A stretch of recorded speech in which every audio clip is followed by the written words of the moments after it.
This past Friday, we heard direct quotes from Prince Harry about what happened in the private hearings during his Ravek appeal. This is from The Telegraph.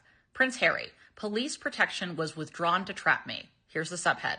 Duke tells The Telegraph his, quote, worst fears have been confirmed, end quote, by secret evidence heard in court over security. Note the part that's in quotations in a good article that will be attributed to someone in the piece, and it is to Prince Harry. In fact, this headline, this subhead, does a very good job of summing up what the piece is about. Not surprised that if Prince Harry is going to talk to anyone at The Telegraph, he'll talk to Victoria Ward. First sentence.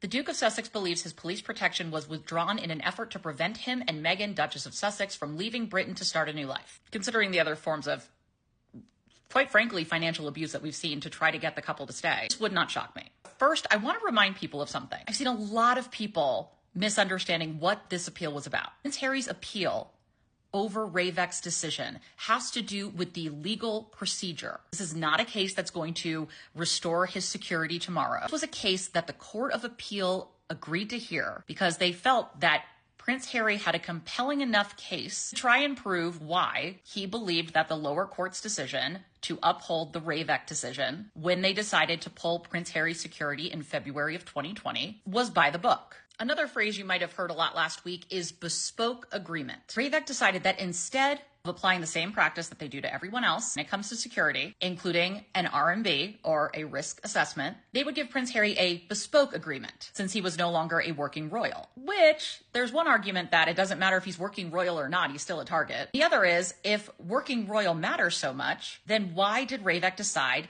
to continue Prince Andrew's security after he was basically forced by the public to step down from his duties? Yes, that changed around 2022, but then his brother Charles started to pick up the bill. We're going to get into that later. Another one of Harry's arguments is that bespoke doesn't mean better. Back to the article, quote, a bespoke process created for the Duke and his family requires them to give 30 days notice of any plans to travel to the UK, with each visit then assessed on its merits before a decision is made on whether to grant protection. Because, you know, famously, anyone that would want to harm the couple would obviously be like, oh, wait, they're coming here for a polo event.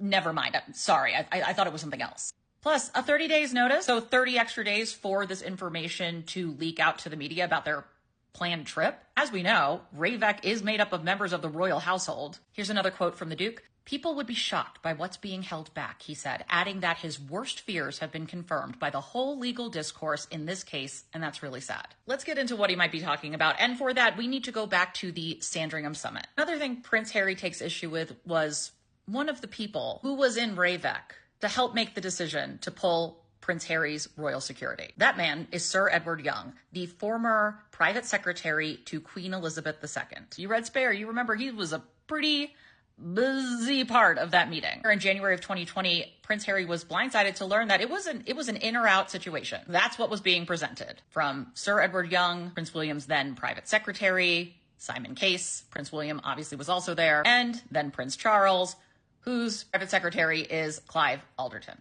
There will be no half in, half out. You can't go live in a Commonwealth country. You're going to stay or you can go, because they expected Harry to blink, but he didn't blink. And then just 1 month later, despite the fact that they had agreed to a transitional 1-year period for the Duke and Duchess to get on their feet and get settled, Ravek just pulls Harry's royal security.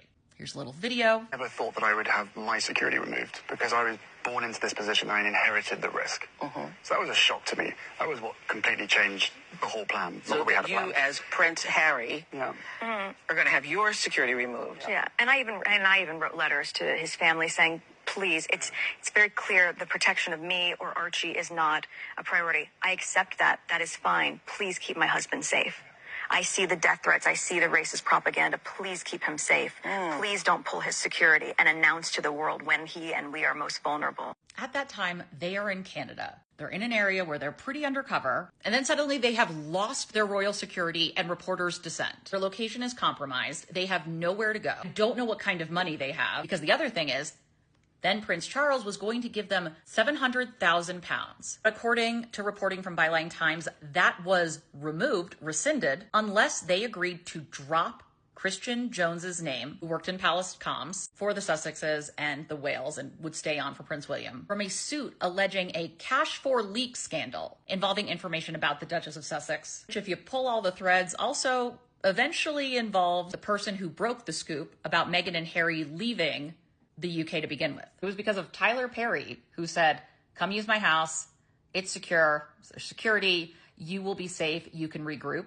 That appears to be the saving grace. Make no mistake, that was a very short, intentional timeline. And there was another claim in that video about the threats, the harassment, etc., which some people have seemed to have forgotten, but people are in jail because of this. Here's one case. Teenage neo-Nazis jailed over terror offenses related to Meghan, Archie, and Harry. This was 6 months or so before they leave. In July of 2023, neo-Nazi podcast hosts who targeted Harry and Meghan's son Archie convicted of terror offenses. Who can forget the anthrax scare? Or a host of other threats, which according to the then terror chief at the time, were very real and incredibly disgusting. So for Ravek to act like suddenly because they're no longer working royals, the threat against them is any less, or that his father, the king, couldn't step in this piece it says royal sources insist that it's, quote, wholly inappropriate for the monarch to intervene. But like, your private secretary sits on the committee. I don't know, man. Kind of seems like we use our privilege and our power when it suits us.